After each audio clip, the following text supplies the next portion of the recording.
നമസ്കാരം. ഞാൻ രാജലക്ഷ്മി പിള്ളൈ, കൊച്ചി ഇഗ്നോയിൽ നിന്ന്. ഇന്നത്തെ സബ്ജക്റ്റ് BHIC 134 ചരിത്രമാണ്. അത് 1707 മുതൽ 1950 വരെയുള്ളതാണ് നമ്മൾ പരാമർശിക്കുന്നത്. ആദ്യത്തെ യൂണിറ്റ് 1, ഇതിൽ നമ്മൾ നോക്കാൻ ഇന്ന് 2 യൂണിറ്റ് ഉണ്ട്. യൂണിറ്റ് 1ഉം യൂണിറ്റ് 2 ഉണ്ട്. ഇതിൽ ആദ്യത്തെ യൂണിറ്റിൽ നമ്മൾ പരാമർശിക്കാൻ പോകുന്നത് 18ാം നൂറ്റാണ്ടിൽ നടന്നിരുന്ന കാര്യങ്ങളാണ്. അത് കഴിഞ്ഞിട്ടാണ് അടുത്തത് പോവുക. സോ 18ാം നൂറ്റാണ്ടിൽ നമ്മുടെ ഇന്ത്യയിൽ നടന്നിട്ടുള്ള ഒരു അൺസർട്ടനിറ്റി, ഒരു സ്ഥിരതയില്ലായ്മയെ കുറിച്ചിട്ടുള്ളതാണ് നമ്മൾ ഇന്ന് പറയാൻ പോകുന്നത്. ഇതിൻ്റെ സംവാദം മുഴുവനും 3 കാരണങ്ങളുണ്ട്. ഒരു അൺസർട്ടനിറ്റി അല്ലെങ്കിൽ ഒരു എന്താ പറയുക, അതിന് ഒരു സ്ഥിരതയില്ലായ്മ.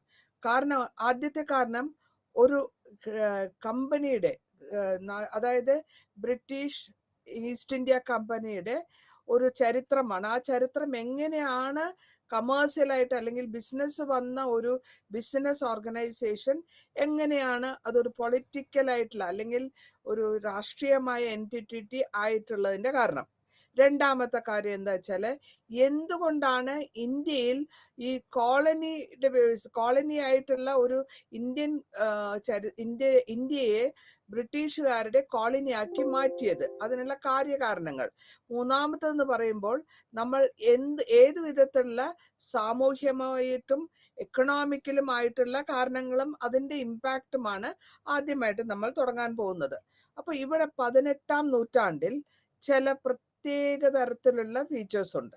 ആദ്യമായിട്ട് നമ്മൾ പരാമർശിക്കുന്നത് 18ാം നൂറ്റാണ്ടിൽ 2 തരത്തിലുള്ള ചേഞ്ചസ് വന്നിട്ടുണ്ട്. ആദ്യത്തെ ചേഞ്ച് എന്ന് പറയുമ്പോഴത്തേക്കും ഈ പാർസലൈസേഷൻ വരെ, അല്ലെങ്കിൽ വിഭജിച്ച് മുഗൾ രാജ്യത്തിനെ പല ഭാഗങ്ങളാക്കി റീജിയണൽ ആക്കിയിട്ടും സബ് റീജിയണൽ ആക്കിയിട്ടും ചെറിയ പൊളിറ്റിക്കൽ എൻറ്റിറ്റീസ് ആയിട്ട് കൊടുക്കുക. അപ്പോൾ ഇതിന്റെ കാരണം, ഇതിന്റെ ഉൽപ്പത്തി എവിടെ നിന്ന് വരുന്നു എന്നുള്ളതാണ് നമ്മൾ നോക്കുന്നത്. അപ്പോൾ എന്തുകൊണ്ട് അത് ഡിസിൻറ്റിഗ്രേറ്റ് ആയി പോയി, എന്തുകൊണ്ട് അത് കുറച്ചായിട്ട് വന്ന് അതിങ്ങനെ താഴ്ന്നു പോയി. രണ്ടാമത്തെ കാര്യം എന്താ വെച്ചാൽ, 1720 ഈ മുഗൾ ഡൈനാസ്റ്റിന്റെ ഡിസിൻറ്റഗ്രേഷൻ വരുമ്പോഴത്തേക്കും അവിടെ റീജിയണലായിട്ട് ആ പൊളിറ്റിക്കലായിട്ടുള്ള സിറ്റുവേഷൻസ് എന്താണ് വരുന്നത്, അത് എന്ത് കാരണത്താൽ വന്നു, നേരിട്ട് വന്നതാണോ അല്ല ഏതെങ്കിലും അകത്തു നിന്നുള്ള സഹായങ്ങൾ കൊണ്ടുവരുന്നതാണോ? 1750 ഒരു പൊളിറ്റിക്കൽ റീഅലൈൻമെന്റ് എന്ന് വെച്ചാൽ ഒരു അലൈൻമെന്റ് വരികയാണ്. എന്തുകൊണ്ടാണ് ഈ കമ്പനീന്റെ ഗ്രോത്തിന് അല്ലെങ്കിൽ കമ്പനീന്റെ അഭാവത്തിന് സഹായകരമായിരുന്നതെന്നും നമ്മൾ പരാമർശിക്കുന്നു. ഈ സേലിയൻ ഫീച്ചേഴ്സ് എന്ന് പറയുമ്പോഴത്തേക്ക് എന്താണ് ഈ പ്രോസസ്സിൽ 1820 ഇന്ത്യയിലുള്ള റീജിയൻസ് ഒക്കെ അല്ലെങ്കിൽ എല്ലാ ആൾക്കാരും ചെറിയ ഘടകങ്ങളായിട്ട് കിടക്കുകയാണ്. ഈ ചെറിയ ഘടകങ്ങളായിട്ടുള്ള രാജ്യങ്ങൾ സബ്സിഡി കൊടുത്തിട്ട് കമ്പനിക്ക് ഇരിക്കുന്ന സമയമാണ്. മൂന്നാമത്തെ കാര്യം എന്ന് വെച്ചാൽ, ഒരു റിലേഷൻഷിപ്പ് പരസ്പരം ഇന്ത്യൻ എക്കോണമിയും, അതായത് ഇന്ത്യയിലത്തെ സാമ്പത്തികവും ഗ്ലോബൽ ആയിട്ടുള്ള സാമ്പത്തികം തമ്മിലുള്ള ഒരു ലിങ്ക് എങ്ങനെ വരുന്നു അത് നമ്മൾ നോക്കുന്നു. കാരണം ഈ സമയത്ത് ഇന്ത്യ ചരിത്രത്തിൽ അല്ലെങ്കിൽ ഇന്ത്യൻ ഓഷ്യന്റെ കൂടെയാണ് എല്ലാവിധമായ കമേഴ്സ്യലായിട്ടുള്ള അല്ലെങ്കിൽ ബിസിനസ്സിന് ആവശ്യമുള്ള എല്ലാ കപ്പലുകളും ഈ ഇന്ത്യൻ ഓഷ്യൻ മാർഗത്തിൽ വഴിയാണ് അറ്റ്ലാന്റിക്കും പസഫിക്കും അല്ലെങ്കിൽ യൂറോപ്യൻ കൺട്രീസും ആ കാലഘട്ടത്തിൽ ഈ ഷിപ്പിൽ കൂടെയാണ് ഈ സഞ്ചാരം കൂടുതൽ നടന്നിരുന്നതും. അങ്ങനെ ഒരു വ്യവസായം അല്ലെങ്കിൽ ബിസിനസിന്റെ ഡെവലപ്മെന്റ് നടന്നു. അത് വേറൊരു ഇമ്പോർട്ടൻ്റ് ആയിട്ടുള്ള മാറ്റം. കാരണം ഷിപ്പ് വഴി കൊണ്ടുപോകുമ്പോൾ വോളിയം ആയിട്ട് ധാരാളം കൊണ്ടുപോകാൻ പറ്റും. പിന്നെ ചാർജസും വളരെ കുറവായിരിക്കും. അന്നത്തെ കാലത്തൊന്നും ഫ്ലൈറ്റ് ഒന്നും അധികമൊന്നും ഇല്ല. മുഴുവനും കപ്പൽ മാർഗമാണ് സാധനങ്ങൾ അങ്ങോട്ടും ഇങ്ങോട്ടും അയച്ചിരുന്നതും. അതുകൊണ്ട് അതിൽ അയക്കുമ്പോൾ സമയമെടുക്കും. കപ്പൽ മുഖാന്തരം സാധനങ്ങൾ ഒരു പോർട്ടിൽ നിന്ന് അടുത്ത പോർട്ടിലേക്ക് പോകുമ്പോഴത്തേക്കും സമയമെടുക്കും. എങ്കിലും കൂടുതൽ വോളിയം കൂടുതലായിട്ട് ട്രാൻസ്പോർട്ട് ചെയ്യാൻ പറ്റും. ഒരു രാജ്യത്ത് നിന്ന് അടുത്ത രാജ്യത്തേക്ക് ബിസിനസിന്റെ സാധനങ്ങൾ വാങ്ങണ ഇമ്പോർട്ട് ആയാലും ശരി എക്സ്പോർട്ട് ആയാലും ശരി കൂടുതലായിട്ട് കൊണ്ടുപോകാൻ പറ്റും. അപ്പൊ അതിന് വേണ്ടിയിട്ട് നമ്മൾ ഇന്ത്യൻ ഓഷനിലും ഇന്ത്യയിൽ എന്തുകൊണ്ടാണ് ഇന്ത്യയിൽ വരുന്നത് എന്നുള്ളതാണ് നമ്മൾ അടുത്ത് നോക്കുന്നത്. ഈ ഇതിന്റെ ഡിബേറ്റ് എങ്ങനെയെന്ന് വെച്ചാൽ പരാമർശം നമ്മൾ പറഞ്ഞിരുന്നു മുഗൾ എംപയർ കാലഘട്ടത്തിൽ എന്തുകൊണ്ടാണ് ഈ സൊസൈറ്റിയിൽ അല്ലെങ്കിൽ ഈ സാമ്പത്തികപരമായും എന്തുകൊണ്ടാണ് ഇന്ത്യക്ക് ഇത്ര ഇമ്പോർട്ടൻസ് വരുന്നത്, ഇന്ത്യയുമായിട്ട് ബിസിനസ് ചെയ്യണം എന്ന് യൂറോപ്യൻ കൺട്രീസിന് തോന്നാനുള്ള കാരണങ്ങൾ എന്തൊക്കെയാണ്? ട്രഡീഷണൽ ആയിട്ട് നമ്മൾ നോക്കുമ്പോൾ, മാർക്സിസ്റ്റ് വ്യൂ അനുസരിച്ച് നോക്കുമ്പോൾ നമ്മൾ പറയാറുണ്ട് ബ്രിട്ടീഷുകാരുടെ സാമ്രാജ്യം അല്ലെങ്കിൽ ബ്രിട്ടീഷുകാരുടെ ഈ ഒരു ഈവിൾനെസ് അല്ലെങ്കിൽ അതിനെ ഒരു ഡിസിൻറ്റഗ്രേറ്റ് ചെയ്യാൻ പോയത് ഫ്യൂഡൽ സിസ്റ്റം എന്ന് പറയാം. ഫ്യൂഡൽ എന്ന് വെച്ചാൽ മേധാവിത്വം, ലാൻഡ് ലോർഡ് മേധാവിത്വം, അത് ഡിസിൻറ്റഗ്രേറ്റ് 18-ാം നൂറ്റാണ്ടിൽ ആ സൊസൈറ്റി അങ്ങനെ മേധാവിത്വം കുറഞ്ഞു വരുന്നതും അതുകൊണ്ട് അവിടെ മുതലാളി എന്നുള്ള മേധാവിത്വം വരുന്നു, ഡിസിൻറ്റഗ്രേറ്റ് ആവുന്നുണ്ട്. ഇതിന്റെ കാരണങ്ങൾ എന്താണ്?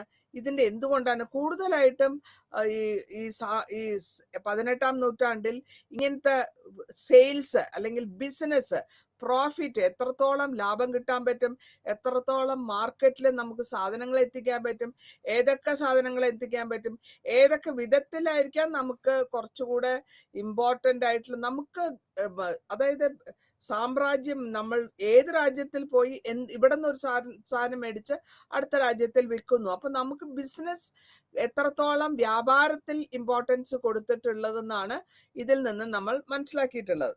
ഇനി അടുത്തതായിട്ട് പറയുമ്പോൾ ഇതിന്റെ കാരണങ്ങൾ എന്തൊക്കെയാണ്? പല വിധത്തിലുള്ള കാരണങ്ങളുണ്ട്.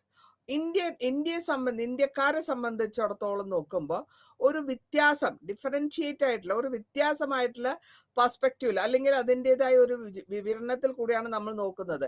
ഈ ചേഞ്ച് പതുക്കെ ബിസിനസ്സിന് വന്നവര് പിന്നെ ഇവിടെ സ്ഥാപിച്ച് അവര് സ്ഥാനമുറപ്പിച്ച് ബിസിനസ് ചെയ്ത് അവര് നാട്ടിലെ മഹാന്മാരും അല്ലെങ്കിൽ മേധാവികളും ആകുന്ന ഒരു കണ്ടീഷനാണ് നമ്മൾ കാണുന്നത്. അതുകൊണ്ടാണ് അവിടെ കോളനൈസേഷൻ ആയി പോകുന്നത്. പിന്നെ ഈ ബ്രിട്ടീഷുകാരുടെ പവർ എന്ന് പറഞ്ഞാൽ അല്ലെങ്കിൽ ബ്രിട്ടീഷുകാരുടെ ആധിപത്യം എന്ന് പറയുമ്പോൾ ഒരു സൈഡ് അല്ല, അവര് പിടിച്ചടക്കാൻ വരുന്നു, നമ്മള് അടിമയായിട്ട് അല്ലെങ്കിൽ നമ്മള് താഴ്ന്നു കൊടുക്കാൻ തയ്യാറാവുന്നു. ഇങ്ങനെയൊക്കെ വരുമ്പോഴത്തേക്കും അവിടെ ഒരു കോളനി ആക്കി മാറ്റാൻ അല്ലെങ്കിൽ ബ്രിട്ടീഷിന്റെ കോളനി ആക്കി മാറ്റാൻ അവർക്ക് വളരെ സൗകര്യം കിട്ടി, അല്ലെങ്കിൽ നമ്മള് അതിന് സാഹചര്യം ഉണ്ടാക്കി കൊടുത്തു എന്നും പറയാം. ഓക്കെ, അപ്പൊ അങ്ങനെ വരുമ്പോൾ അതിന്റെ വളരെ ലോങ് ലാസ്റ്റിംഗ് ആയിട്ടുള്ള ഒരു റിസൾട്ടാണ് നമ്മൾ അവിടെ കണ്ടത്. ഈ ബിസിനസ്സുകാരായിട്ട് വന്നവര് അല്ലെങ്കിൽ ഒരു ഗ്രൂപ്പ് ഓഫ് ബിസിനസ് പീപ്പിൾ അല്ലെങ്കിൽ ഒരു ഗ്രൂപ്പ് കച്ചവടത്തിന് വേണ്ടി വന്നവര് അവസാനം ഒരു രാജ്യത്തിന്റെ അധിപനാവുക, ആ രാജ്യത്തിന്റെ അവരുടെ കോളനിയാക്കുക. അങ്ങനെ ആ കോളനിയാക്കി കഴിഞ്ഞ് കുറെ വർഷങ്ങളോളം ഇന്ത്യയുടെ സമ്പത്ത് മുഴുവനും അവരെ താറുമാറാക്കി കൊണ്ടുപോവുകയും നമ്മളെ അടിമകളാക്കി അവരുടെ അവരുടെ വേലക്കാരന്മാരുള്ള ഒരു ട്രീറ്റ്മെന്റ് ഉണ്ടാക്കാനുള്ള കാരണം നമ്മൾ സ്വയം കുറച്ച് പതുങ്ങി കൊടുത്തത് കൊണ്ട് തന്നെയാണ്. അപ്പൊ ഇതിന്റെ കൂടെ നമുക്ക് വേറൊരു കാര്യം കാണാൻ പറ്റുന്നത് ഒരു സാമ്പത്തികപരമായ ഒരു റിക്രഷൻ ഉണ്ടാവുന്നു. കാരണം ഇന്ത്യയില് നമ്മളുടെ കയ്യിലുള്ള ബിസിനസ് അല്ലെങ്കിൽ നമ്മളുടെ കയ്യിലുള്ള മിലിറ്ററി ലെവലിലുള്ള ആയുധങ്ങൾ നമ്മൾ സാധാരണക്കാരായ വലിയ ആയുധങ്ങളൊന്നും ഉപയോഗിക്കാറില്ല. സാധാരണമായിട്ടുള്ള കമ്പ്, അങ്ങനത്തെ സാധനങ്ങളാണ്. പക്ഷെ ഈ കമ്പനി എന്ന് പറഞ്ഞ ബ്രിട്ടീഷ് ഈസ്റ്റ് ഇന്ത്യ കമ്പനി എന്ന് പറഞ്ഞ കമ്പനി അല്ലെങ്കിൽ ബിസിനസ്സുകാര് അവര് ഇവിടെ എന്താ ചെയ്ത് വെച്ചാല് ആ കാലഘട്ടത്തിൽ 18-ാം നൂറ്റാണ്ടിൽ യൂറോപ്യൻ സെറ്റപ്പിൽ അവരുടെ ആയുധങ്ങൾ കുറച്ചുകൂടി മേൽക്കോയ്മയുള്ള ആയുധങ്ങളാണ്, നമ്മളെക്കാട്ടിലും മേൽക്കോയ്മയുള്ള ആയുധങ്ങളാണ്. ആ ആയുധങ്ങൾ ഇവിടെ സ്റ്റോർ ചെയ്യാനായിട്ട് ഫോർട്ടിൽ വെച്ചിരിക്കുകയോ, അവര് ബിസിനസിന്റെ ആവശ്യത്തിന് വേണ്ടിയിട്ടാണ് ഫോർട്ട് കെട്ടിയെന്ന് പറയുന്നുണ്ട്. പക്ഷെ എന്നാലും ആ ഫോർട്ടിൽ അവര് പറയുന്നത് നമ്മൾ ഓരോ രാജ്യത്തും ഓരോ പോർട്ടിന്റെ അടുത്തും അവര് ഫോർട്ട് കെട്ടുന്നുണ്ട്, കോട്ട കെട്ടുന്നുണ്ട്. കോട്ടയ്ക്കകത്ത് സാധനങ്ങൾ കൊണ്ടുവന്ന് വെക്കാനും അതേമാതിരി ഫിനിഷ് ചെയ്ത അല്ലെങ്കിൽ പണി തീർന്ന സാധനങ്ങൾ മാറ്റാനും കൊണ്ടുപോകാനും വേണ്ടിയിട്ട് കപ്പൽ വരുന്നത് വരെ അവിടെ ഇരിക്കാൻ, അവിടെ സൂക്ഷിക്കാൻ വേണ്ടിയിട്ടാണ് കോട്ട കെട്ടിയെന്നാണ് അവര് പെർമിഷൻ ചോദിച്ച് കോട്ട കെട്ടുന്നത്. പക്ഷെ ആ കോട്ടയ്ക്കകത്ത് തന്നെ ഈ സാധനങ്ങളുടെ സുരക്ഷയ്ക്ക് വേണ്ടി എന്നുള്ള ലെവലിൽ അവൽ ആയുധങ്ങളും ശേഖരിച്ചു വെക്കാൻ തുടങ്ങി.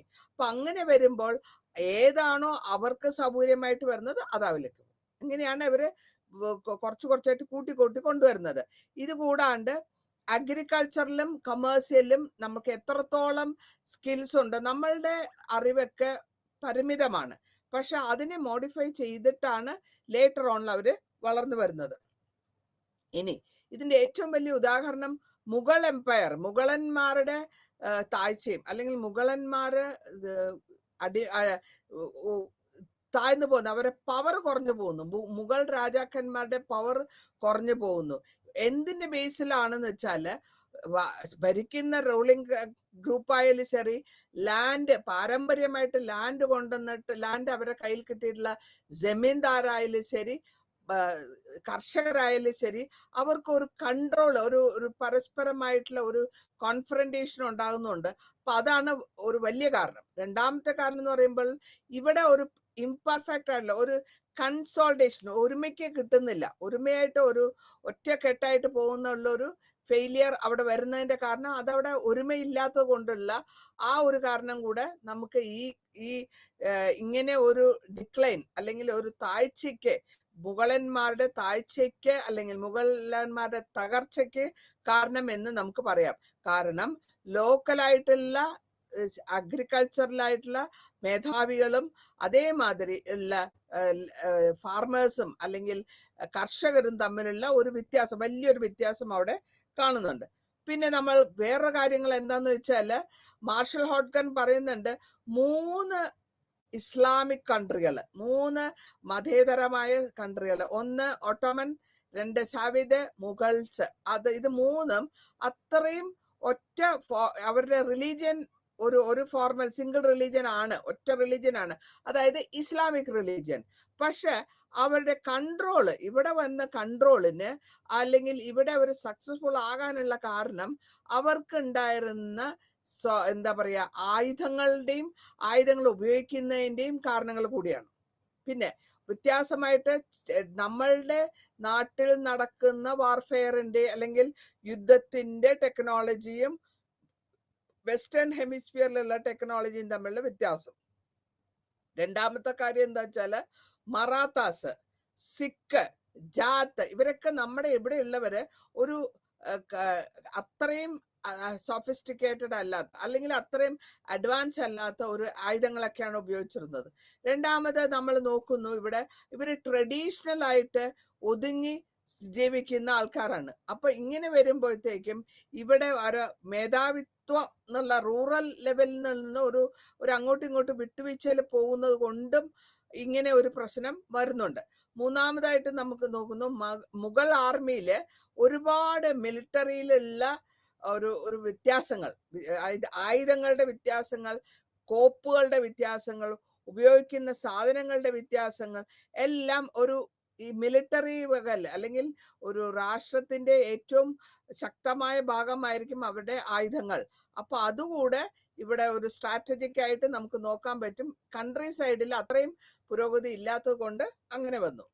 ഇനി അടുത്ത വേറൊരു പ്രോബ്ലം എന്താന്ന് വെച്ചാല് ഈ ഡെക്കാൻ ക്രൈസിസ് എന്ന് പറയുന്നു. അപ്പൊ ഇവിടെ ഡെക്കാൻ രാജ്യത്തിൽ ഉള്ള രാജാക്കന്മാരും അവിടെ താമസിക്കുന്നവരും തമ്മിലുള്ള ഒരു വ്യത്യാസം അല്ലെങ്കിൽ ഒരു അഭിപ്രായ വ്യത്യാസം, അതിൽ സസ്റ്റെയിൻ ആയിട്ട് പോകുന്നത് ഈ ജാറ്റ്സും മേവാസീസും നോർത്ത് ഇന്ത്യയില് ഗംഗ യമുന ദ്വാബിലുള്ളവരും പഞ്ചാബിലുള്ള സിഖുമാരും തമ്മിലുള്ള ഒരു അഭിപ്രായ വ്യത്യാസങ്ങൾ.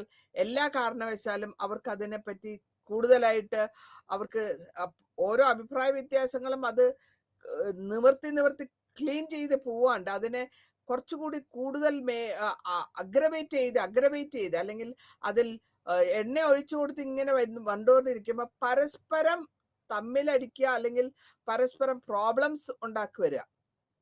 അങ്ങനെയാണ് ഡെക്കാൻ ക്രൈസിസ് വരുന്നത്.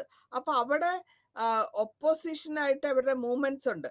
ഈ ജാത്തും മേത്തവാസും പരസ്പരം നോർത്ത് ഇന്ത്യയിൽ ഞങ്ങളാണ് സ്ഥാപിതം, ഞങ്ങളാണ് പവർഫുൾ എന്നുള്ള ആ അഭിപ്രായ വ്യത്യാസം ഗംഗ യമുന ദ്വാബ് മുഴുവൻ കൺട്രോൾ ചെയ്യുന്നുണ്ട്. സിഖുമാരുണ്ട്, പഞ്ചാബിൽ സിഖുമാരുണ്ട്. ഈ അവരുടെ പഞ്ചാബീസ് അവരുടെ ആധിപത്യം, ഇതൊക്കെ ഒരു കാരണങ്ങളായിട്ട് വരുന്നുണ്ട്. നമുക്ക് ഇതിനെല്ലാം ഈ മുഗൾ എംപയർ താന്നു പോകാനും അതിന്റെ ഉത്ഭവം 18ാം നൂറ്റാണ്ടിൽ 18ാം സെഞ്ചുറിയിൽ നടന്നു എന്ന് പറയാം.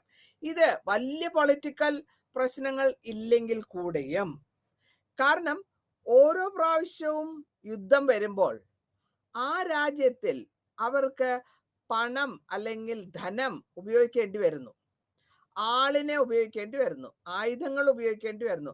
അങ്ങനെ വരുമ്പോൾ അവർക്ക് നഷ്ടം വരുമ്പോൾ അത് അവിടെ ആ രാജ്യത്തിന്റെ ഫിനാൻഷ്യൽ സ്ട്രെയിനെ അഫക്റ്റ് ചെയ്യും, അല്ലെങ്കിൽ ധനപരമായിട്ടും അത് രാജ്യത്തിന്റെ പുരോഗതിയെ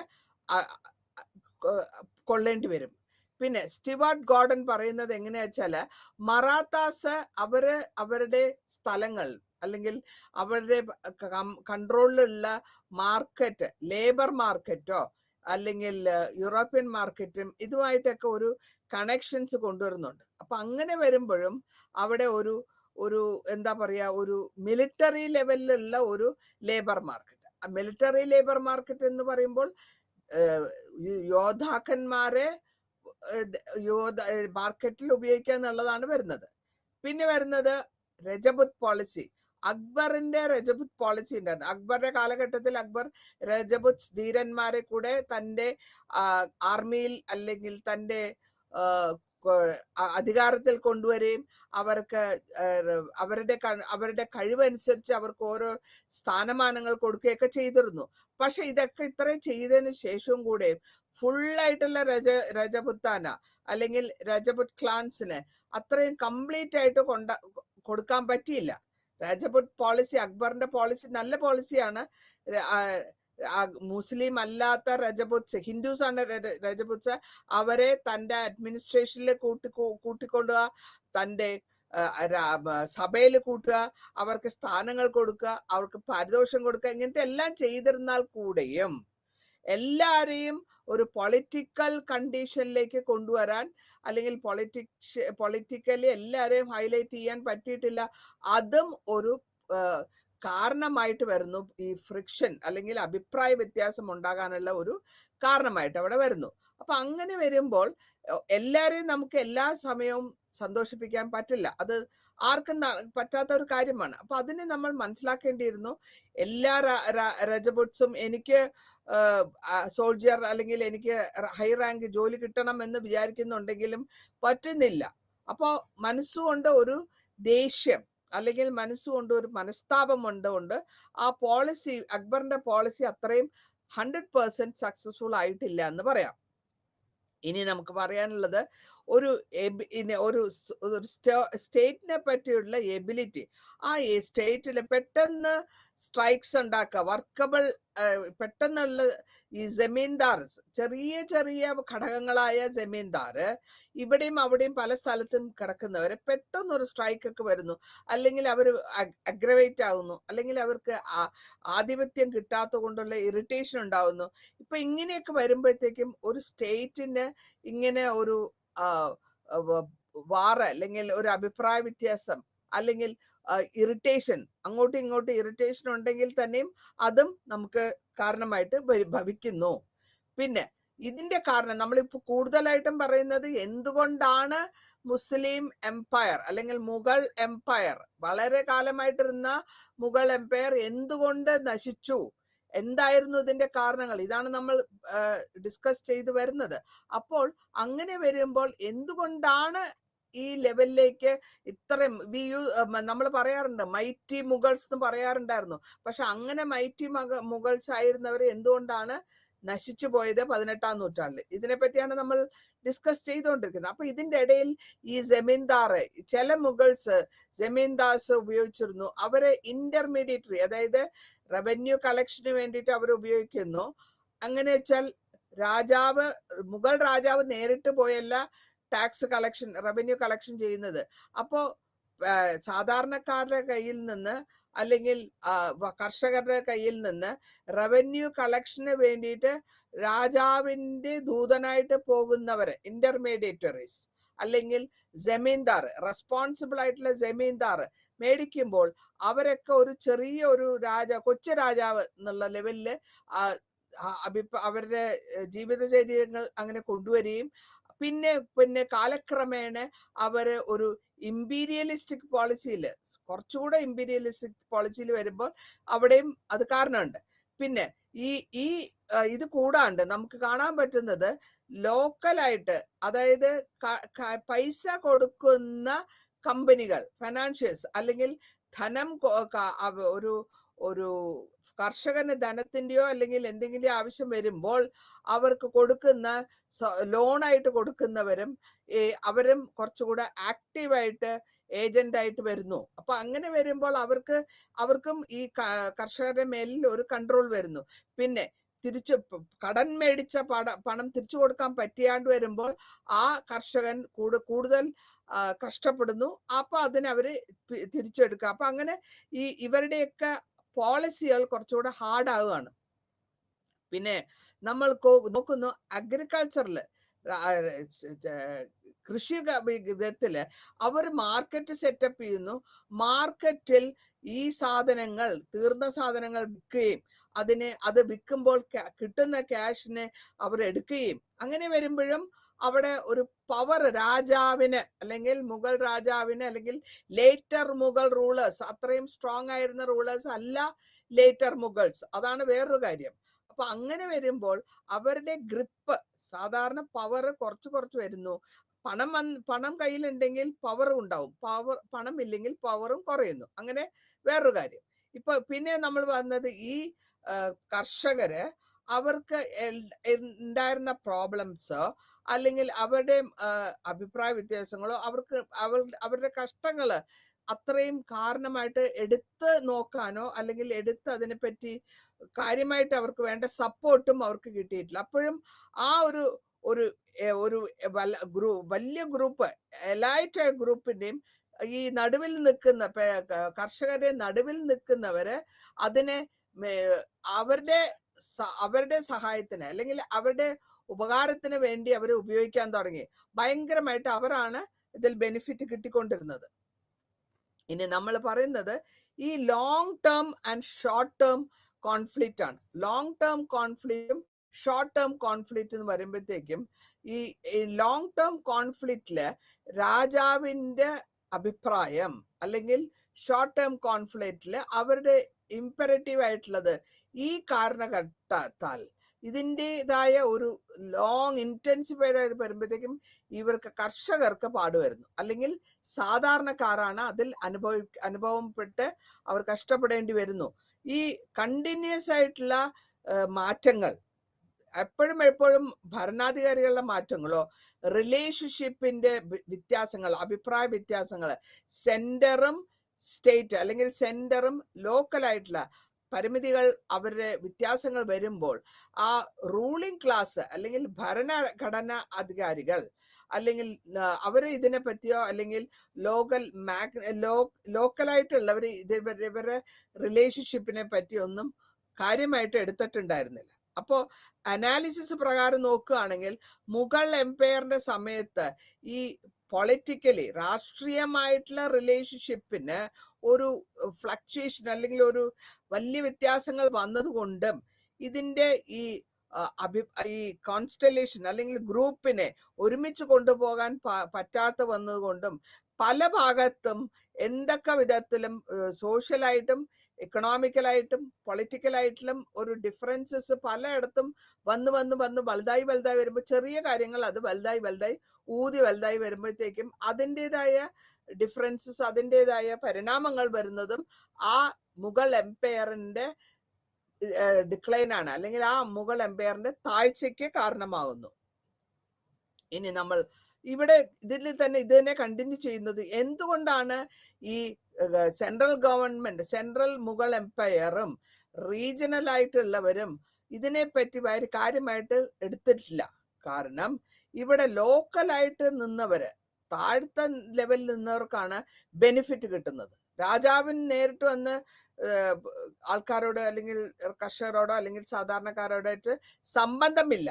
അപ്പോൾ ഒരു ഇന്റർമീഡിയറ്റ്, ഒരു സെന്ററിൽ കൂടെ ഒരു പ്രോസസ്സാണ് വരുമ്പോൾ അവിടെ ഈ എന്താ പറ്റുന്ന, ഇവരാണ് സമ്പാദ്യം മുഴുവൻ, റവന്യൂ മുഴുവനും ഈ ഇന്റർമീഡിയറ്ററീസ് അല്ലെങ്കിൽ മിഡിൽമാൻ ആണ് എടുക്കുന്നത്. അവര് മാക്സിമം യൂട്ടിലൈസ് ചെയ്യാം. അവരുടെ പവറിനെ അവർ വലുതാക്കി കൊണ്ടുവരിക, അവരുടെ പവറിനെ അവര് നല്ല വിധത്തിൽ ഉപയോഗിക്കുക, അവരുടെ ആവശ്യത്തിന് വേണ്ടിയിട്ട് ഉപയോഗിക്കുക. അതാണ് അവിടെ നടന്നു വന്നിരുന്നത്. ഇനി ഈസ്റ്റേൺ ഇന്ത്യയിൽ നോക്കുമ്പോൾ, അവിടെ ഈസ്റ്റേൺ ഇന്ത്യ എന്ന് പറയുമ്പോഴത്തേക്ക് കിഴക്ക് ഭാഗത്തായിട്ടുള്ള 17th സെഞ്ച്വറിയിലെ 17ാം നൂറ്റാണ്ടില് അവിടെ അത്രയും ജമീന്ദാർസിന് ആഡ്യൂക്കേറ്റ് ആയിട്ടുള്ള അല്ലെങ്കിൽ വളരെ ഇമ്പോർട്ടൻ്റ് ആയിട്ടുള്ള ജമീന്ദാർ സിസ്റ്റം ഉണ്ടായിരുന്നില്ല.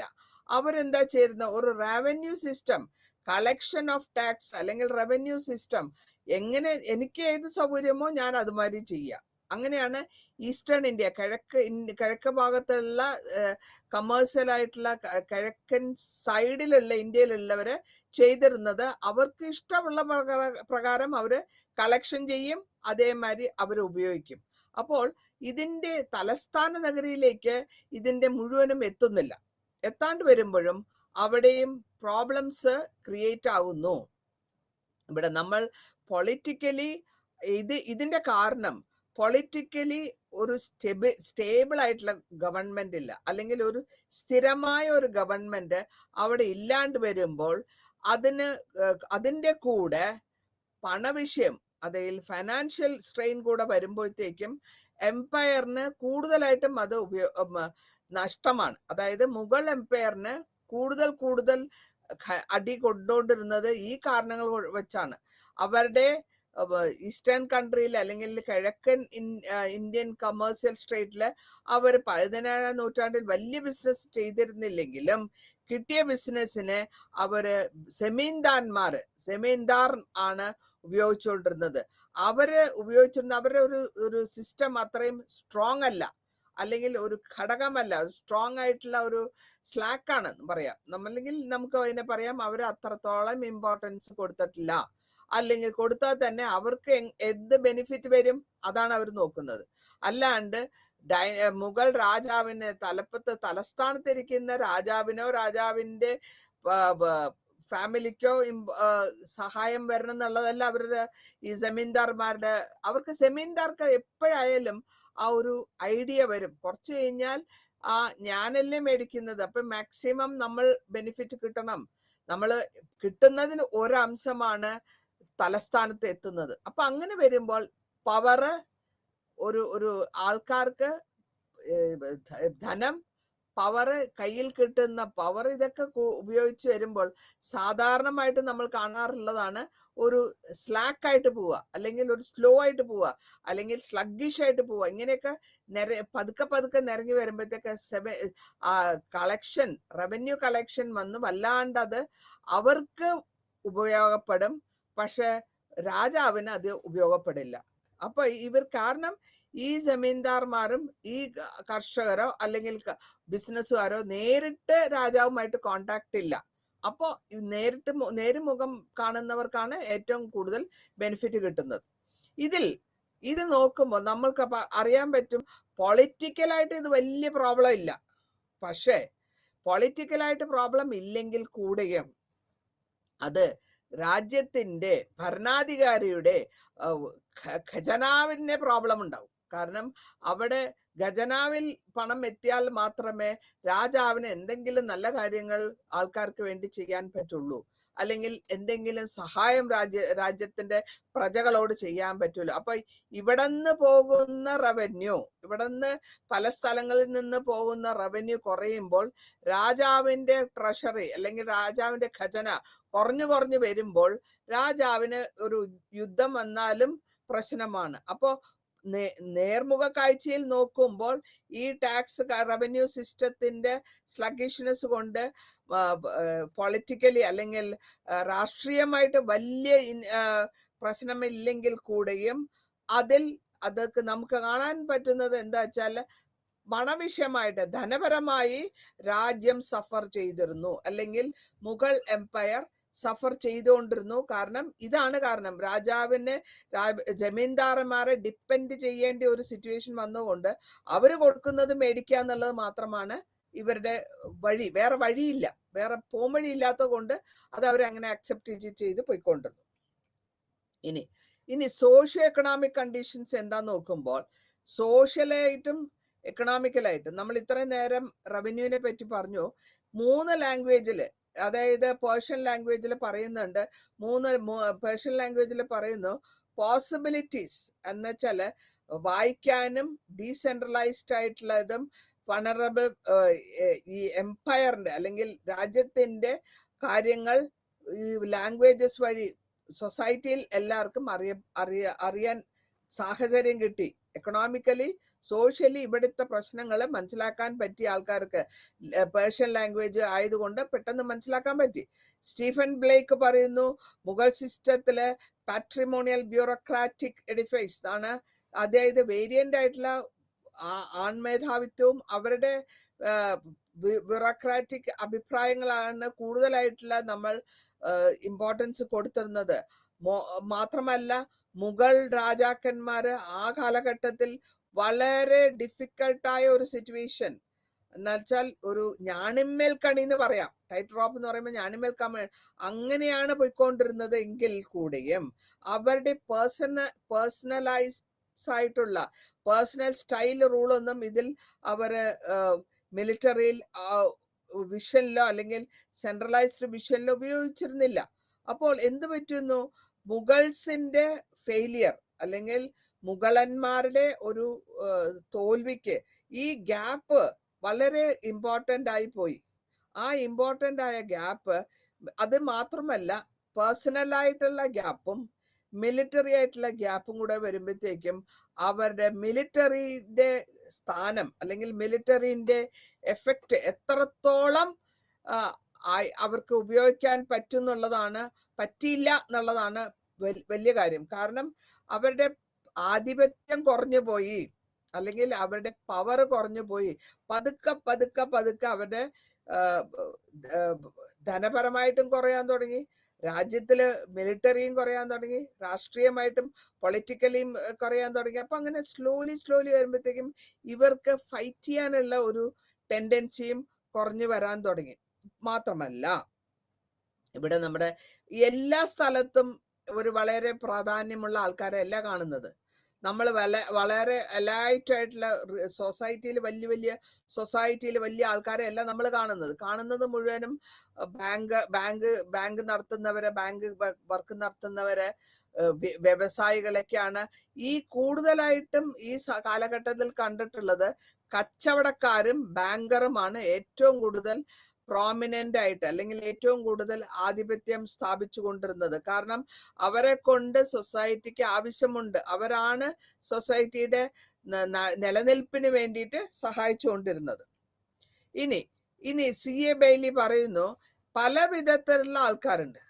പല വിധത്തിൽ എന്ന് വെച്ചാല് മിലിറ്ററി ഉണ്ട്, മെർച്ചന്റ് ഉണ്ട്, പൊളിറ്റിക്കൽ ആയിട്ടുള്ള സ്ഥാപകന്മാരുണ്ട്. ഇവരൊക്കെ വന്നിരുന്നാൽ കൂടിയും ഈ ട്രേഡ് അല്ലെങ്കിൽ ബിസിനസ്സും മുഗൾ രാജഭരണത്തിന്റെ പ്രൊഡക്ഷനും ഒരു ടാലി ആയിട്ടുണ്ടായിരുന്നില്ല. അപ്പൊ അതെന്ത് പറ്റും, ഈ ടാലി ആവാത്തത് കൊണ്ട് പതുക്കെ അതിന്റെ നാശത്തിലേക്കാണ് അത് പോയിക്കൊണ്ടിരുന്നത്. സോഷ്യലായിട്ട് നാശത്തിലേക്ക് പോയിക്കൊണ്ടിരിക്കുമ്പോൾ അത് വന്ന് അവിടെ വേറൊരു വേറെ ഇൻസ്റ്റിറ്റ്യൂഷൻസ് എന്തുകൊണ്ട് ഒന്ന് നശിച്ചു വരുമ്പോൾ വേറൊന്ന് അവിടെ എടുത്തു വന്ന് അല്ലെങ്കിൽ സ്ഥാനം ഉറപ്പിക്കാൻ വേണ്ടി തയ്യാറെടുക്കുകയായിരുന്നു. അപ്പോൾ ബേസിക് ആയിട്ട് നമ്മൾ പറയുന്നത് വെച്ചാല്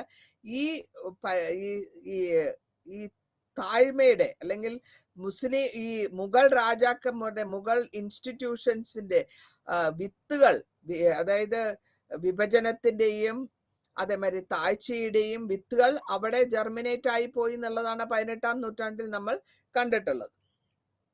ഇനി മുഗൾ രാജാക്കന്മാര് അവര് ഈ ജമീന്ദാറെ കൂടുതലായിട്ടും അവരെ ഏൽപ്പിക്കുകയാണ്.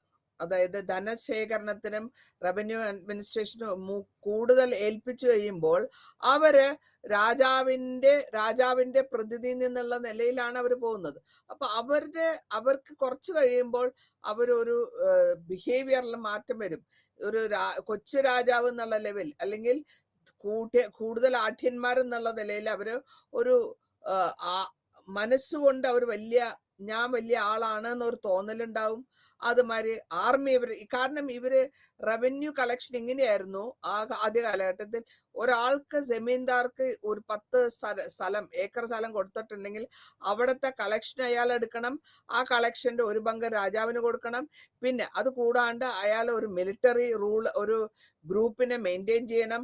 അവർക്കുള്ള അവകാശങ്ങളും സാലറി എന്തെങ്കിലും കൊടുക്കണം. അപ്പോ പതിയെ ജമീന്ദാരുടെ പവർ കൂടുതലാവുമ്പോൾ ജമീന്ദാർമാരുടെ പവർ കൂടുതലാവുമ്പോൾ ഈ മുഗൾ രാജാക്കന്മാരുടെ പവർ അവരെ ഡിപ്പെൻഡ് ചെയ്ത് നിൽക്കുകയാണ്. അപ്പൊ ഇവർക്ക് അവർ പറയുന്നത് കേൾക്കേണ്ടി വരും. അല്ലെങ്കിൽ അവർ പറയുന്നതിന്റെ ഒപ്പത്തിന് ഇഷ്ടപ്പെട്ടാലും ഇഷ്ടപ്പെട്ടില്ലെങ്കിലും അവരത് അക്സെപ്റ്റ് ചെയ്യേണ്ട ഒരു കണ്ടീഷനാണ് വരുന്നത്. അങ്ങനെയാണ് അവിടെ നമ്മൾ ഒരു ചെറിയ തരത്തിലുള്ള ഒരു മേൽക്കോയ്മ കൊണ്ടുവരുന്നത്. രാജാവിനെക്കാട്ടിലും ഈ ജമീന്ദാർമാര് പതുക്കെ അവര് പവർ കണ്ടുപിടിച്ച് അല്ലെങ്കിൽ അവരുടെ ലെവലിലേക്ക് കൊണ്ടുവരാണ്. അപ്പൊ ഇങ്ങനെ നമ്മൾ വരുമ്പോൾ ഈ കാലഘട്ടത്തിൽ നമ്മൾ കാണുന്ന കൂടുതലായിട്ടും വളരെ സാമർത്ഥ്യം അല്ലെങ്കിൽ വളരെ ആക്റ്റീവായിട്ടുള്ള ഏജൻസ് ഉണ്ട്. അതാരൊക്കെയാ?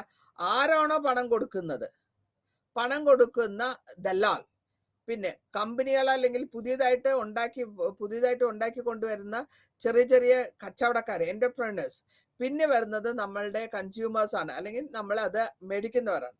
ഇങ്ങനെ ഈ കാലഘട്ടത്തിൽ അഗ്രികൾച്ചറൽ ലെവലിൽ നിന്ന് റിക്ലമേഷൻ അല്ലെങ്കിൽ അഗ്രികൾച്ചറെ മാറ്റിയിട്ട് അവര് മാർക്കറ്റ് ഉണ്ടാക്കുന്നു. ഖാർഖാന എന്നൊക്കെ പറഞ്ഞൊരു സാധനമുണ്ട്, വർക്ക്ഷോപ്പ്. അപ്പൊ മാർക്കറ്റ് ഉണ്ടാക്കുന്നു. മാർക്കറ്റിൽ എന്ത് സാധനം വിൽക്കണം എന്ന് അവർ ആലോചിക്കുന്നു. ഏതിനാണോ മാർക്കറ്റ് കൂടുതലുള്ളത് ആ സ്ഥാനം ഉണ്ടാക്കുക, അല്ലെങ്കിൽ ആ ബിസിനസ് ഉണ്ടാക്കുക. അപ്പൊ അങ്ങനെ വരുമ്പോൾ കൂടുതലായിട്ടും ക്യാഷ് മുഖാന്തരമാണ് ബിസിനസ് മുഴുവൻ നടന്നത്. ഏതിനാണോ വിലയുള്ളത്, ഏതാണോ മാർക്കറ്റിൽ വിൽക്കാൻ പറ്റുന്നത് അത് ഉണ്ടാക്കുക. അങ്ങനെയാണ് ഈ ബിസിനസ്സിനെ അവരുടെ കൺട്രോളിൽ കൊണ്ടുവന്ന് കയ്യിൽ വെച്ചിരുന്നത്. ഇത് കൂടാണ്ട് ഒരു സബ്ബലൈറ്റ് എന്ന് പറഞ്ഞിട്ടുള്ള ഒരു ഗ്രൂപ്പ് ഉണ്ട്. അതായത് ഈ റീറ്റെയിൽ ആയിട്ടുള്ള മേടിക്കുന്നവരും അതിന്റെ റീറ്റെയിൽ സാധനങ്ങൾ കൊണ്ടുപോയി അല്ലെങ്കിൽ കുറച്ച് മേടിച്ചിട്ട് വലിയ ലെവലിലുള്ള ബിസിനസ് അല്ലെങ്കിലും ചെറിയ ലെവലിലും ബിസിനസ് നടക്കുന്നു. പക്ഷെ കച്ചവടക്കാർക്കും ഇവരെ ഡിപ്പെൻഡ് ചെയ്യേണ്ടി വരുന്നു. അവസാനം നമ്മൾ നോക്കുന്നു, എല്ലാവർക്കും ഒരു മാനസികമായിട്ടുള്ള ഒരു പ്രശ്നങ്ങൾ വരുമ്പോഴത്തേക്കും അവരുടേതായ ഫ്രൂട്ട് അവർക്ക് കിട്ടേണ്ടുള്ള ഒരു സത്യാവസ്ഥ, അല്ലെങ്കിൽ അവർക്ക് കിട്ടേണ്ടുള്ള ഒരു നന്മയോ അല്ലെങ്കിൽ അവർക്ക് കിട്ടേണ്ടുള്ള ലാഭമോ വരുന്ന ഒരു സിറ്റുവേഷൻ വരുമ്പോൾ അവിടെ ഒരു സ്റ്റേറ്റിൽ ഒരു അഭിപ്രായ വ്യത്യാസങ്ങൾ അല്ലെങ്കിൽ ഒരു റെബല്യസ് ആയിട്ടുള്ള തോന്നല് എല്ലാ സ്റ്റേറ്റുകളിലും ഉണ്ടാകും. ഇനി 3 തരത്തിലുള്ള റെജീമാണ് നമ്മൾ പറയുന്നത്. ഈ 3 തരത്തിലുള്ള റെജീം എന്ന് വെച്ച് കഴിഞ്ഞാല് എന്തൊക്കെയാണ് 3 തരത്തിലുള്ള റെജീം വെച്ചാൽ, ഗ്രൂപ്പ്. ആദ്യത്തെ ഗ്രൂപ്പ് ഇമ്പീരിയൽ ആയിട്ടുള്ള ഫോർമർ ഗ്രൂപ്പ്. അതായത് അതിന്റെ എക്സാമ്പിൾ ആരൊക്കെയാന്ന് വെച്ചാൽ, ഒരു ആദ്യത്തെ ഗ്രൂപ്പ്, വലിയ ഗ്രൂപ്പ്, ഇമ്പോർട്ടന്റ് ആയിട്ടുള്ള ഇമ്പീരിയൽ എന്ന് വെച്ചാൽ രാജ്യത്തിന്റെ ഭരണാധികാരിയെ റിലേറ്റഡ് ആയിട്ടുള്ളത്.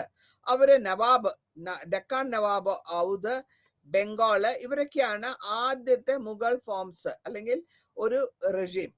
രണ്ടാമത്തെ റെജീം എന്ന് പറയുമ്പോഴത്തേക്കും അവര് ഇൻഡിപെൻഡന്റ് ആയിട്ടുള്ള മുഗൾ എംപയറില്, അതായത് മുഗൾ രാജാവല്ല, പക്ഷെ രാജാക്കന്മാർ, ചെറിയ രാജാക്കന്മാർ അല്ലെങ്കിൽ കുഞ്ഞു രാജാക്കന്മാർ.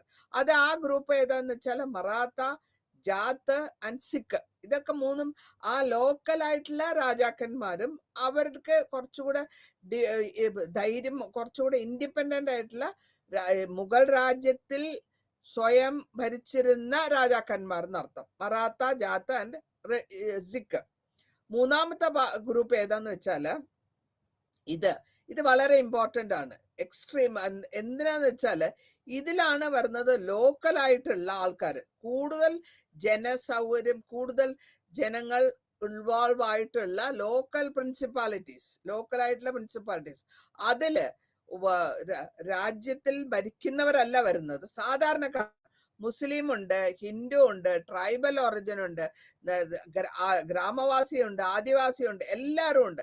പക്ഷെ അതെല്ലാം കൂടെ കലർന്ന് ഒരു വലിയൊരു സാമ്രാജ്യന്മാരിയാണ്. എല്ലാ പലതരത്തിലും പണക്കാരല്ല, അവര് സാധാരണക്കാരാണ്. അപ്പോൾ അവിടെ മെജോറിറ്റി ആൾക്കാർ കൂടുതലാവുന്ന ഒരു ഏരിയ ആണ് സെമി ഓട്ടോണമസ് ആയിട്ടുള്ള ഒരു സ്റ്റേറ്റ്.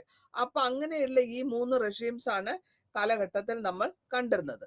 ഇനി സദേൺ സ്റ്റേറ്റ് നോക്കുകയാണെങ്കിൽ, സദേൺ സ്റ്റേറ്റില് കൂടുതലായിട്ട് നമ്മൾ കാണുന്നത് മൈസൂർ ആണ്. ഗ്രേറ്റ് റോയലിസ്റ്റ് മൈസൂർ ആണ്. ആ മൈസൂരില് രാജാക്കന്മാരും, മലബാർ കോസ്റ്റിൽ നോക്കുമ്പോൾ കോസ്റ്റൽ റീജിയൻ, അതായത് 2 സൈഡ് ഇന്ത്യയുടെ മലബാർ കോസ്റ്റ് എന്ന് പറയുന്നത് കേരള കോസ്റ്റ്, അത് 2 രാജ്യ കാലഘട്ടങ്ങൾ കോസ്റ്റൽ റീജിയൻസിലുള്ളവരും ലാൻഡ് ഓണിങ് ടുഗദർ ആണ്. ഇതിങ്ങനെ പ്രോഫിറ്റ് ട്രേഡ് എന്തുകൊണ്ടാണ് ഈ സദേൺ സ്റ്റേറ്റിൽ വരുന്നത് വെച്ചാല് അവിടെ നമുക്ക് പോർട്ടുണ്ട്. മലബാർ കോസ്റ്റിലും ബംഗാൾ ഇന്ത്യൻ ഓഷ്യൻ വഴി ഉള്ള പോർട്ട് ഉണ്ട്. പോർട്ട് വഴി ബിസിനസ് നടക്കുന്നുണ്ട്, ലാൻഡ് വഴി ബിസിനസ് നടക്കുന്നുണ്ട്, ലേബർ വഴി. ഇപ്പൊ ഇങ്ങനെ ഒരു മൊണാർക്കിക്കൽ സിസ്റ്റമാണ് വന്നിട്ടുള്ളത്. അതായത് ഈ വന്നിട്ടുള്ള അഗ്രസീവ് ആയിട്ടുള്ള മൈസൂർ സ്റ്റേറ്റില് നമ്മൾ കാണാൻ പോകുന്നത് രണ്ട് ഇമ്പോർട്ടന്റ് ആയിട്ടുള്ള രാജാക്കന്മാരാണ്. ഏറ്റവും ഇമ്പോർട്ടന്റ് ആയിട്ട് വരുന്നത് ഹൈദരാലി, അടുത്തത് ടിപ്പു സുൽത്താൻ, ഹൈദരാലിയുടെ മകൻ ടിപ്പു സുൽത്താൻ. ഇവരുടെ ആധിപത്യം കൂടുതലാണ് സദേൺ സ്റ്റേറ്റില്. അപ്പോ അവരെങ്ങനെ അത്രത്തോളം വലുതായി എന്ന് നോക്കുമ്പോൾ നമ്മൾക്കറിയാൻ പറ്റുന്നത് ഇവര് ഫൈറ്റേഴ്സ് ആണ്. ഈ 18ാം നൂറ്റാണ്ടിൽ മുഗൾ ഡൈനാസ്റ്റിയോട് ഫൈറ്റ് ചെയ്തിരുന്നും കാര്യമായിട്ടും ഇന്റർപ്രറ്റ് ചെയ്യാനും കാര്യമായിട്ട് അവർക്ക് ഒരു പവർ കൂടുതലായിട്ടുള്ള മുഗൾ രാജാക്കന്മാരോട് എതിർത്തവരാണ് ഈ പറഞ്ഞിട്ടുള്ള ആൾക്കാർ. ഇനി നമ്മൾ ഇതിൻ്റെതായ പരിണാമങ്ങളുണ്ട്.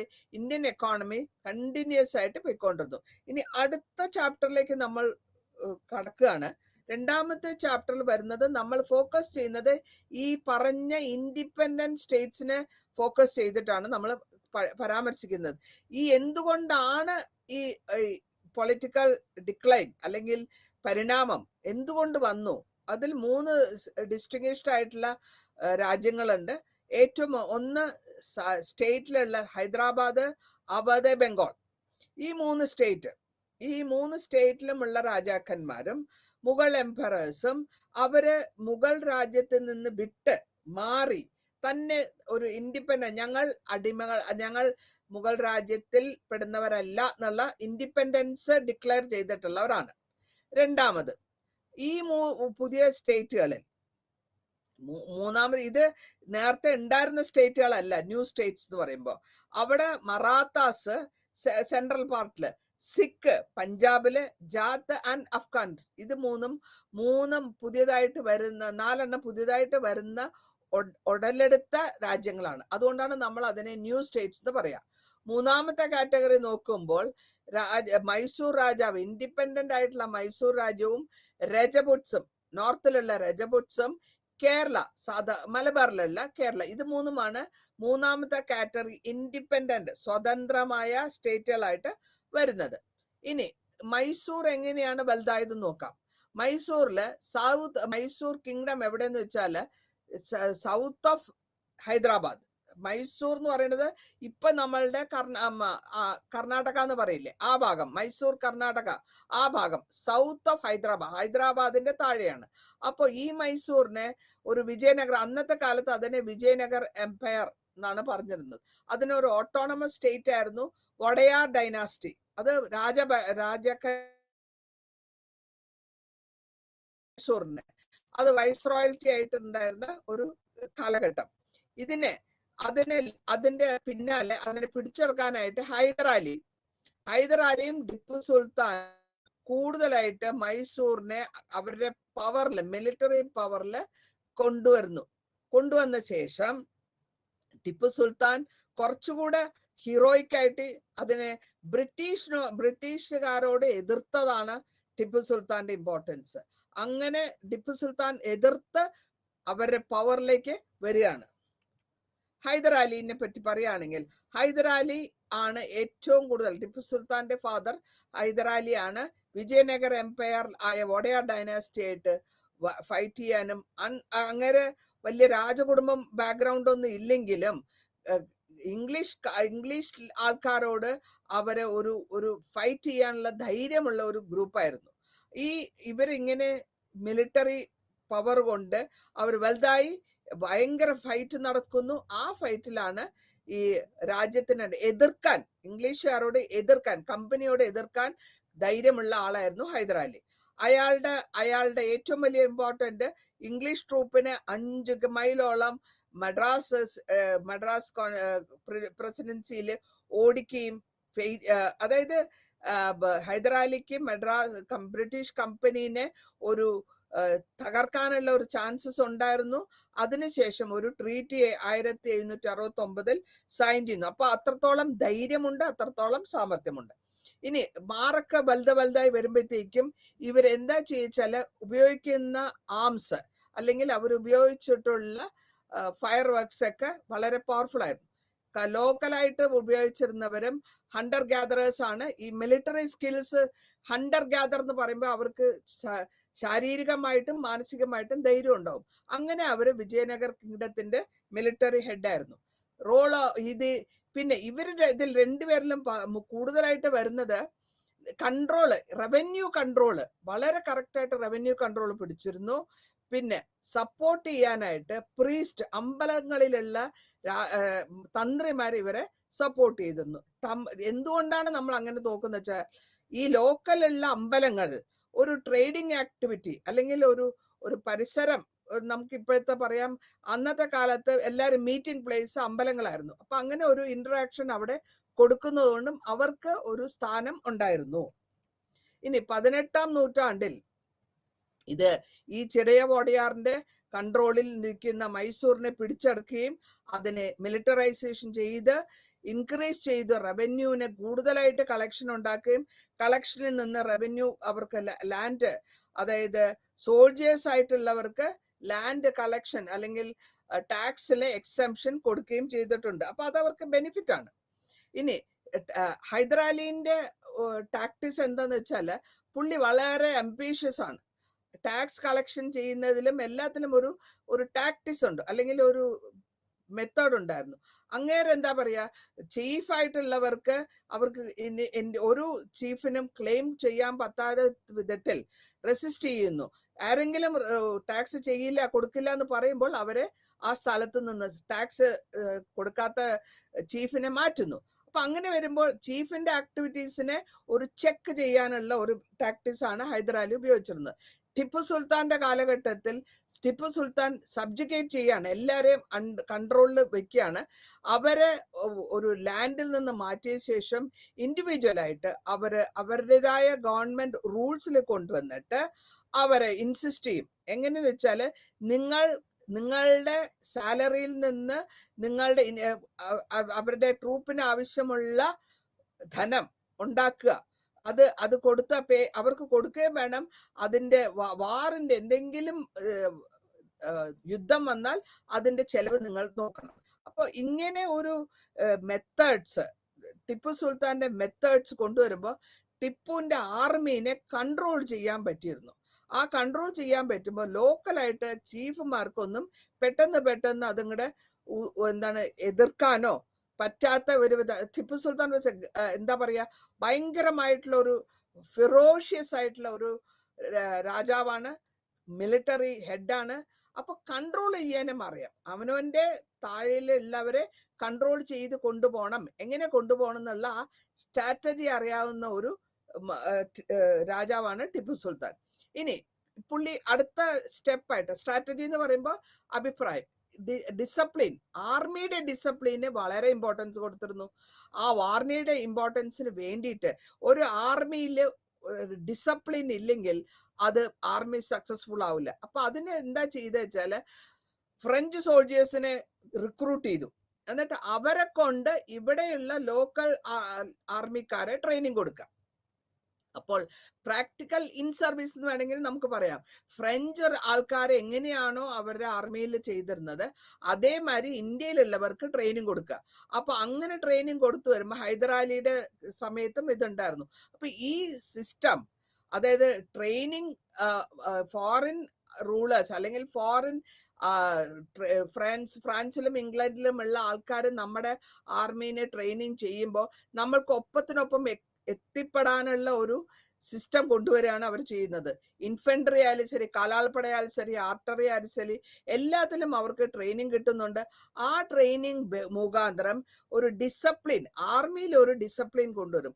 ആർമി ഡിസിപ്ലിൻ ആയാൽ മാത്രമേ നമ്മൾ ഓരോ ഘട്ടങ്ങളിൽ സ്റ്റെപ്പ് ബൈ സ്റ്റെപ്പായിട്ട് നമുക്ക് ആർമി സക്സസ്ഫുൾ ലെവലിലേക്ക് കൊണ്ടുപോകാൻ പറ്റുള്ളൂ. അപ്പൊ അങ്ങനെ ഇത് കൂടാണ്ട് പുതിയതായിട്ട് ഇൻട്രൊഡ്യൂസ് ചെയ്ത് നമ്മുടെ ആ കാലഘട്ടത്തിൽ നമ്മൾ കാനൻസോ അല്ലെങ്കിൽ ഫയർ ആംസോ ഒന്നും അത്രയും പരിചയപ്പെട്ടിട്ടില്ല.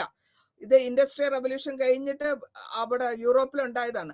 അതിനെ ഇവിടെ ഇൻട്രൊഡ്യൂസ് ചെയ്യുക, അതിനെ ഇവിടെ അതെങ്ങനെ ഉപയോഗിക്കണം എന്ന് പറഞ്ഞ് മനസ്സിലാക്കി കൊടുക്കുക, അത് അവരെ പ്രാക്ടീസ് ചെയ്യിപ്പിക്കുക. ഇങ്ങനെ ഒരു സിറ്റുവേഷൻ കൊണ്ടുവരുമ്പോൾ അവരുടെ ആർമി സിസ്റ്റമാറ്റിക് ആയിട്ട് പോകുമ്പോൾ ഓരോ മെത്തേഡ്സ് അങ്ങനെ കൊണ്ടുവരുന്നതുകൊണ്ട് അവർക്ക് എന്ത് പറ്റും, യൂറോപ്യൻ ആർമിയുടെ ഒപ്പത്തിനൊപ്പം നിന്ന് ഫൈറ്റ് ചെയ്യാനുള്ള ധൈര്യം കിട്ടും, മനസ്സിന്റെ ധൈര്യം കിട്ടും, ശാരീരിക ധൈര്യം കിട്ടും. അത് എക്സസൈസ് ചെയ്യണം, ഡിസിപ്ലിൻ ആർമിയിലെ ഡെയിലി എക്സസൈസ് ചെയ്യണം. അപ്പൊ അങ്ങനെ വരുമ്പോൾ ആ ടഫായിട്ടുള്ള എക്സസൈസും ആർമിയുടെ ഡിസിപ്ലിനും കൂടി ആകുമ്പോഴത്തേക്കും മനോധൈര്യം വിട്ടുപോയാൽ ഒരു സോൾജർ ഫെയിലിയർ ആയി പോകും. ഒരു സോൾജർ ഫെയിലിയർ ആയാൽ അത് കണ്ടേജിയസ് മാതിരി അടുത്ത ആളുടെ മനോധർമ്മം പോകും. അപ്പൊ അങ്ങനെ മനോധർമ്മത്തിനെ വിടാണ്ട് ശാരീരിക ട്രെയിനിങ്ങും കൊടുത്ത്, മാനസിക ട്രെയിനിങ് കൊടുത്ത്, ആയുധങ്ങളും കോപ്പുകളും എങ്ങനെ ഉപയോഗിക്കണം എന്നുള്ള ട്രെയിനിങ് കൊടുത്ത് അവരെ കൊണ്ടുവന്ന് അവരെ പ്രബലരാക്കി മാറ്റി. ഇനി അഡ്മിനിസ്ട്രേഷനിൽ എന്താ ചെയ്തെന്ന് വെച്ചാൽ അവര് അഡ്മിനിസ്ട്രേഷനിലെ 18 department, military department, revenue department എല്ലാം മാറ്റി. പഴയ വോഡയാറിന്റെ സിസ്റ്റം തന്നെ കൊണ്ടുവന്നിരുന്നു.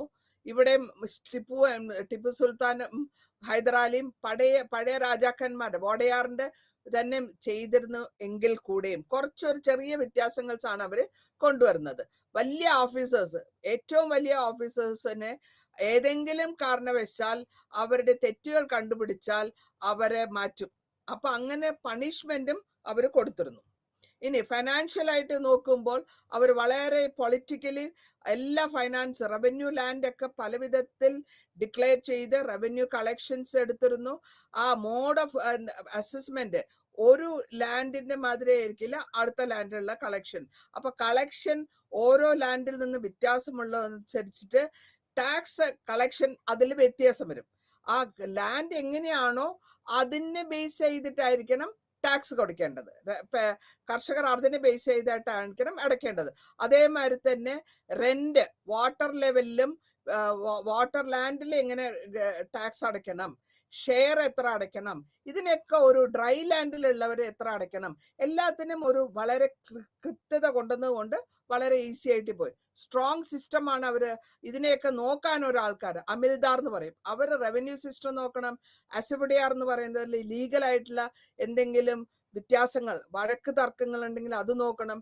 ഇന്റർമീഡിയറ്ററീസ്, ആരെങ്കിലും ഇതിന്റെ നടുവിൽ നിന്ന് രാജ്യത്തിനെയോ കർഷകനെയോ ഉപദ്രവിക്കുന്നുണ്ടെങ്കിൽ അവരെ കണ്ടുപിടിക്കണം. ടിപ്പു സുൽത്താൻ വളരെ സ്ട്രിക്റ്റ് ആയിട്ടുള്ള മെഷേഴ്സ് ഉപയോഗിച്ചിരുന്നു.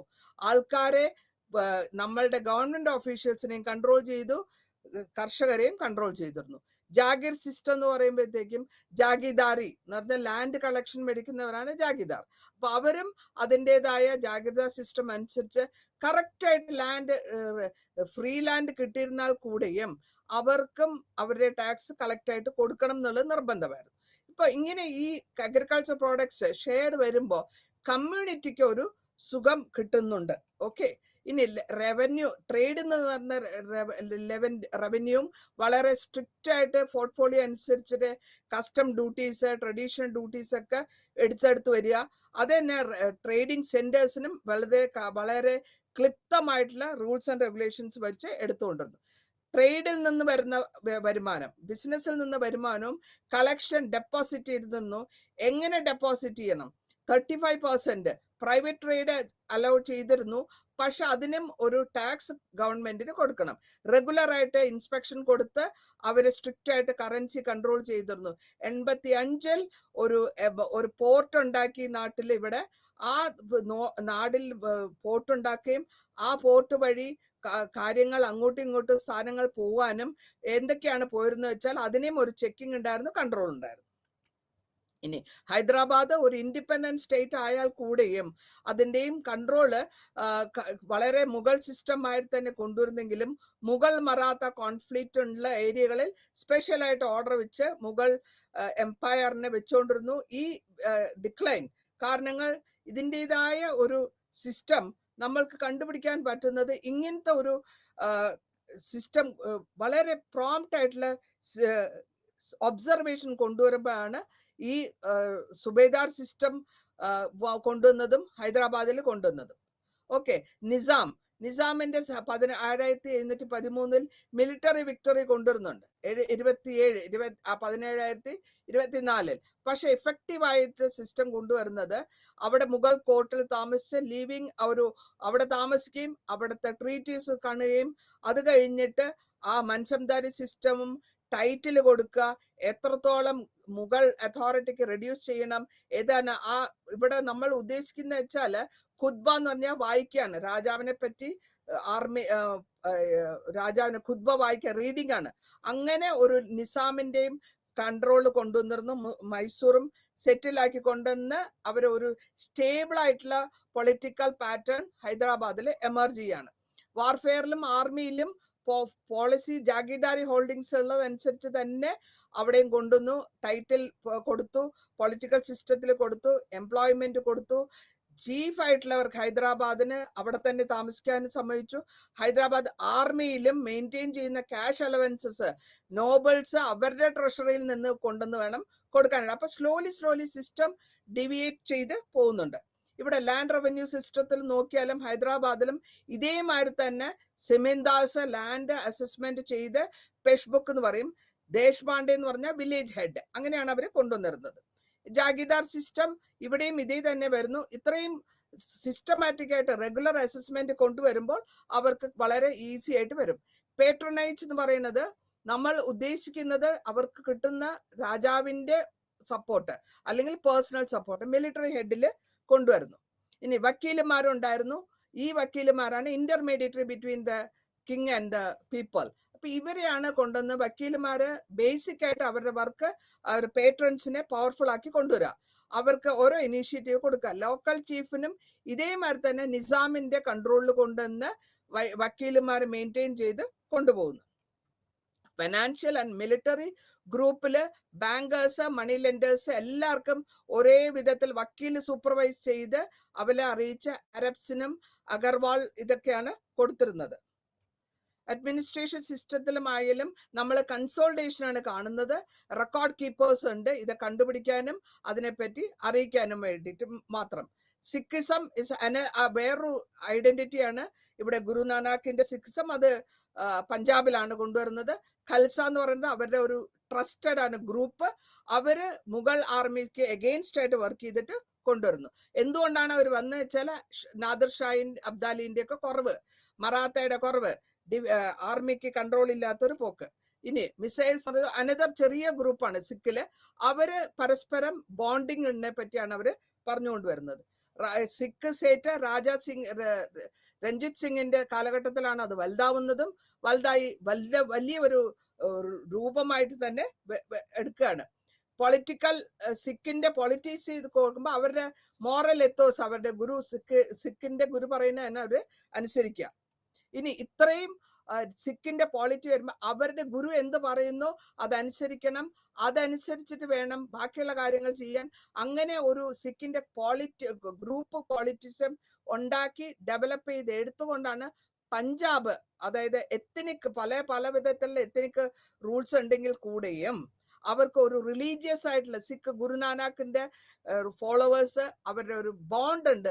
ആ ബോണ്ട് ബുക്കിന് ഗ്രന്ഥ സാഹിബ് എന്ന് പറഞ്ഞ ഗ്രന്ഥ സാഹിബിനെയാണ് അവര് വർഷിപ്പ് ചെയ്യുന്നതും. അവരുടെ ഒരു ഇന്ററാക്ഷൻ, അവരുടെ ഒരു അങ്ങോട്ടും ഇങ്ങോട്ടുമുള്ള ഒരു യൂണിറ്റി, അങ്ങനെയാണ് ഈ റിലീജിയൻ ഒരു സിഖ് റിലീജിയൻ അല്ലെങ്കിൽ മോസ്റ്റ് പവർഫുൾ ആയിട്ട് ഈ പഞ്ചാബിൽ വന്നത്. നന്ദി, നമസ്കാരം.